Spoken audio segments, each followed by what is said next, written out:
All right, welcome back to Bayou Time. I'm Martin Falls, post Mardi Gras. As you saw the other day, we had some Sheriff's Department statistics on Mardi Gras. Joining us today is Travis Theriot, a very familiar face with Houma Police Department. As we've said before, he's the Chief of Detectives and also a lieutenant. So welcome back to the program. Thank you for having me again. All right, so as we wind down, just a personal take, I've watched the crowds change over the years. It's morphed and morphed and morphed. And God, I'm not one to just loving to sit up here and pick on younger age kids a lot, but I see a lot more younger age kids. And right. They're active. Oh, yeah, definitely. Yeah. We'll try to keep up with them the best we can. Yeah, yes, indeed. So give me some, what's your take on Mardi Gras this year? So overall, Mardi Gras was a success. We did have two major incidents, the first weekend and one second weekend. But what I'd like to note is on those first weekend incidents, those were after the parade. We did have a shooting near Antoine and Polk where 3 people were injured. That is still under investigation. That was almost an hour after the parade had passed. And there was also an incident that same weekend at a local bar downtown, and that was also after the conclusion of the parade. So we really can't attribute that to parade-related incidents because they were after the parade. Could have been any gathering. Yes, yeah, it could have happened at any time, anywhere. But like I said, we are still in investigative stages on the first one with the shooting. The other incident that we had was the second weekend. That was on east side, East Houma area. I know everybody sees, all these vehicles on TV, they start burning out and doing tricks in the road. Well, before the parade, just to, set it up what it was like out there, it was packed, families were ready. Parade was staging on the other end of Grand Caille Road, getting close to departure time. And call for service comes over the radio from actually a sheriff's deputy who was at Grand Caille and Prospect, and a car started burning out in front of him or near him. I think he was actually on the roadway, and before he could react and do anything, the car quickly lost control and went into the crowd.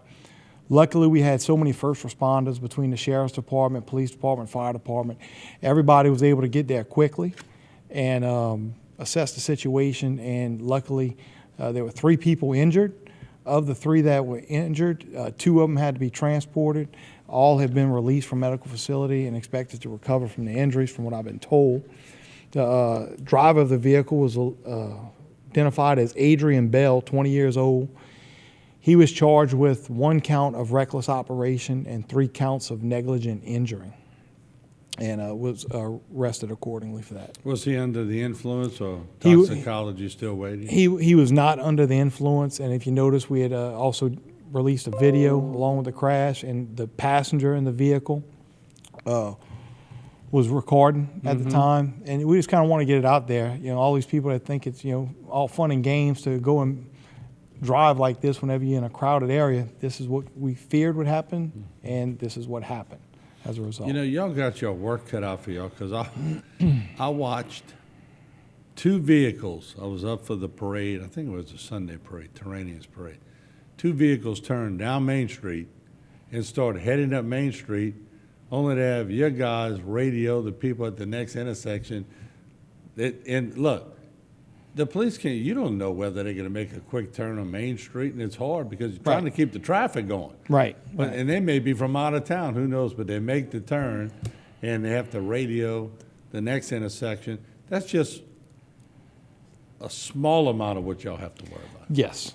Traffic is probably the easiest thing to deal with, but there is a lot of pre-planning that goes into Mardi Gras, because you have a core group of individuals that meet between the police department, sheriff's department, Terrebonne Parish Consolidated Government, Fire Department, Acadian Ambulance, and there's a lot of planning that goes into Mardi Gras from the logistics side, and those guys all work together, and they do a really, really good job of making sure that it goes as safely and smoothly as possible. Yeah, you might have mentioned it, but just the gun count, a lot of guns confiscated?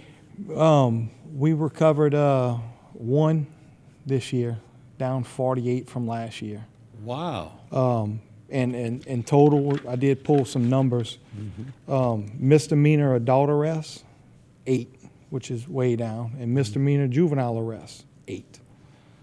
So we had 16 arrests within the city. That includes summonses and booking, from the best we could tell from the stats we pulled. That's And, incredibly less. We would call this a successful Mardi Gras, even though we had some people seriously injured. Overall, it was a successful Mardi Gras. And what would you attribute that to? I know you've been coming on and doing a lot of things pre-Mardi Gras. The sheriff's department has been coming on. I guess people know by now that they're under the microscope during Mardi Gras. Right, right. And I think a lot of it's attributed now to the communication we have between all of our agencies. And drones. And drones, that's right. And communicating the problems and working together and not really sticking to your plan, but adapting your plan as Mardi Gras goes to try and combat what's happening and control it the best we can. All right, there you have it, Lieutenant Travis Theriot with the Houma Police Department. He's always the chief of detectives. And we appreciate what all the police and law enforcement have done, not only during Mardi Gras, they do it all year long. We've always touted that. And one thing about our area, we love our police. They do a great job, and we appreciate them. And they're transparent. You don't see many areas coming on and talking about Mardi Gras. Matter of fact, I don't know if I've seen any city that has police reports on TV following Mardi Gras. So we appreciate you coming on and sharing that with us. Thank you for having us and working with us always. All right, there you have it. All right, we'll take a short break. We'll be back with a lot more right here on HTV.